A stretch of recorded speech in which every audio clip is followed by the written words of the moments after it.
ဒါလေးကဒီတိုင်းကြည့်ရင်ဒါက spinner ဒါက aquamarine ဒါက blue topaz နောက်ပြီးတော့အခုဒီဟာလေးဆိုလို့ရှိရင်နည်းနည်းလေးကြည်ကြည်လေးဖြစ်နေတာပေါ့နော်ဒါလေးဆိုလို့ရှိရင် sapphire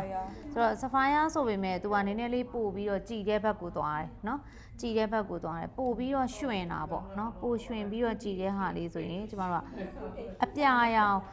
အပြာရောင်တွေကိုကျမတို့ပြန်ပြီးတော့အမျိုးအစားပြန်ခွဲကြည့်ရအောင်ဆိုရင်ဘယ်ဟာကဘယ်ဟာလဲအခုဒီတိုင်းကြည့်တာနဲ့မီးဖြူနဲ့ကြည့်ရင်တော့ဒီဟာလေးတွေထိုးပြီးတော့ကြည့်မယ်ပေါ့နော်သူ့ကိုဒီလိုမီးနဲ့ကြည့်တဲ့အခါမှာတော့ sapphire က sapphire man တော့ပိုတိတာတယ်ဒါဆိုလို့ရှိရင်လည်းကျမတို့ topaz လားဘာလဲမကွဲပြားဘူးပေါ့နော်ဒါဆိုရင်ရောဘာလဲ aquamarine လား topaz လားမကွဲဘူးဒါဆိုလို့ရှိရင်လည်း blue topaz လား aquamarine လားမကွဲဘူးဒါဆိုလို့ရှိရင်ဒီအပြာရောင်ကြောက်တွေကိုကျမတို့ဘယ်လိုခွဲခြားမလဲဆိုရင်အခုဒီကနေစကြည့်ရအောင်ဒါလေးဘယ်လိုမြင်ရလဲစိတ်ဖက်ဖက်လေးနော်တော့အကွက်လေးဒီမှာဗာလဲဆိုတော့အနီရောင်လေးမတွေ့ဘူးလား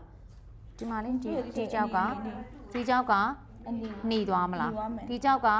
မှမနေဒီကြောက်ကဘာအရောင်တွေ့ရမလဲ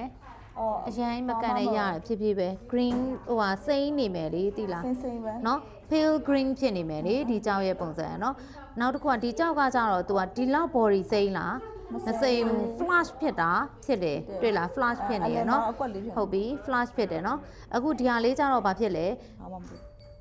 ပိုမှောင်သွားတယ်လေအပြင်မှာကျတော့ तू ကကြောက်သားလင်းနေအခုဒီတိုင်းကြည့်လို့ရှိရင် तू ကပိုမှောင်မသွားဘူးလားမှောင်သွားတယ်ပေါ့နော်အဲ့ဒါလေးကိုကြည့်ပြီးတော့ပဲကျမတို့ကဒီကြောက်ဒီ spinner ဒါဒီ aquamarine